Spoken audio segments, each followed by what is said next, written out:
तो ये kinematics 1D पर एक प्रॉब्लम है, simple speed equal to distance upon time पर ही बेस्ड है। बट थोड़ा सा ध्यान से सोचना है आपको, तो एक बार ट्राई करिए इस क्वेश्चन को। तो चलिए देखते हैं इसका सॉल्यूशन। तो ड्यूरेशन आपको दे रखा है 44 सेकेंड। जितनी देर तक इसने हॉर्न बजाया, आपकी ट्रेन दिख रही है जो यहाँ पर, ये इसका इंजन है। तो जितनी देर तक इसने हॉर्न बजाया, that duration is equal to 44 second. तो पूछ रहा है आपसे कि स्पीड ऑफ साउंड दे रखी है आपको, कि ये कितनी देर तक साउंड सुनेंगे। पी पर कोई ऑब्जर्वर है आपका और एक क्यू पर एक ऑब्जर्वर है। ये परपेंडिकुलर डिस्टेंस है। तो ट्रेन ने तो 44 सेकेंड तक हॉर्न बजाया, बट कितनी ड्यूरेशन तक पी और क्यू पर ऑब्जर्वर उस हॉर्न को सुनने वाले। तो सीधी सी बात है, पहली टाइम जब हॉर्न इसने बजाया यहाँ से, और जितनी टाइम पर लास्ट हॉर्न जब बजाया, ठीक है, उसका अपन टाइम ड्यूरेशन निकाल लेते हैं। तो पहला हॉर्न जब पहुंच रहा है माइनस दूसरा हॉर्न जब पहुंच रहा है, इस टाइम को हम टाइम डिफरेंस हमारा आंसर हो जाएगा। तो पहले पी पॉइंट के लिए देखते हैं। ठीक है, तो मान लो इसने पहला हॉर्न यहाँ पर दिया, तब इसकी डिस्टेंस आपको बता रखी है 1600 मीटर बता रखी है डिस्टेंस। जब फर्स्ट हॉर्न बजाया इसने, तब this distance is equal to 1600 metre, ये गिवन है। तो फिर थोड़ी देर बाद ये इंजन यहाँ पर आ जाएगा। ठीक है ना। तो 1600 है। अब आपका देखो यहाँ से T1 टाइम मान लेते हैं, जब यहाँ से साउंड यहाँ पहुंची है, that is equal to let say T1। ठीक है। और 44 सेकेंड ड्यूरेशन तक इसने हॉर्न बजाया, तो पहला लेट से यहाँ पर पहुंच गया टाइम T1। तो T1 अपन लिख लेते हैं। T1 जब इंजन इस पॉइंट पर था, let say this point is A and this point is B. जब उसने लास्ट हॉर्न बजाया तब बी पॉइंट है, जब फर्स्ट हॉर्न है तब ए है। फर्स्ट हॉर्न यहाँ पर कितनी देर में पहुंचेगा, टाइम T1 बोल देते हैं, time when first horn reaches at P। time when first horn reaches at P, जब पहली बार P पर पहुंचा है। और T2 है आपका time when last horn reach, last horn जब यहाँ पर P पॉइंट पर पहुंचा है। ठीक है, फर्स्ट हॉर्न। तो T2 माइनस T1 आपका आंसर होगा। T इक्वल टू जीरो ले रहा हूँ जब यहाँ पर पहली बार इसने हॉर्न बजाया, that is T equal to zero. T1 जब पहली बार हॉर्न पहुंचा है, T2 जब लास्ट बार हॉर्न जब यहाँ से निकला हुआ पहुंचे। ठीक है। T2 minus T1 will be answer आपका। तो पहले ये देखो, यहाँ से जब फर्स्ट हॉर्न बजाया तो साउंड कितनी देर में यहाँ पहुंचेगी। तो साउंड की स्पीड है 350 मीटर पर सेकेंड। डिस्टेंस कितनी कवर करनी है उसको, 1600 मीटर। तो पहला T1 तो डायरेक्ट निकल गया। 1600 काफी स्ट्रेट फॉरवर्ड प्रॉब्लम है, बस थोड़ा सा ध्यान से करना है। 1600 अपॉन 350, तो ये आपका T1 आ गया। ठीक है।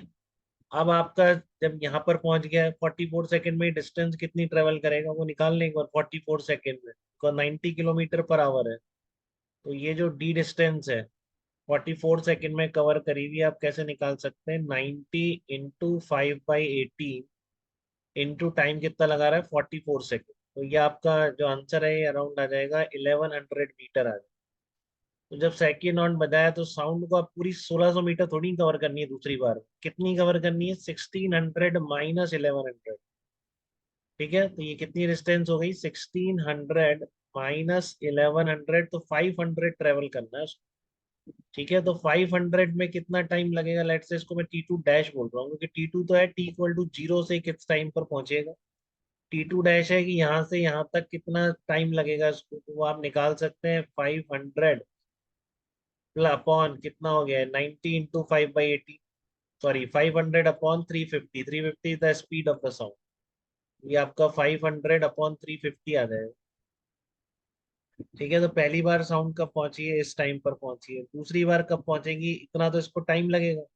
और 44 सेकेंड बाद ये वहां पे लग जाएंगे इसको यहाँ तक आने में।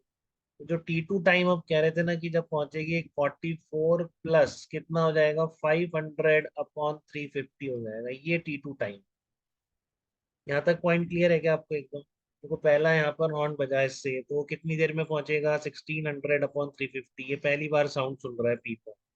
लास्ट बार निकली हुई कब पहुंचेगी, लास्ट बार में यहाँ से भी तो आगे बढ़ गया ना। तो डिस्टेंस अब कितनी बच गई, जब लास्ट हॉर्न यहाँ से बजा है तो 500 रहे।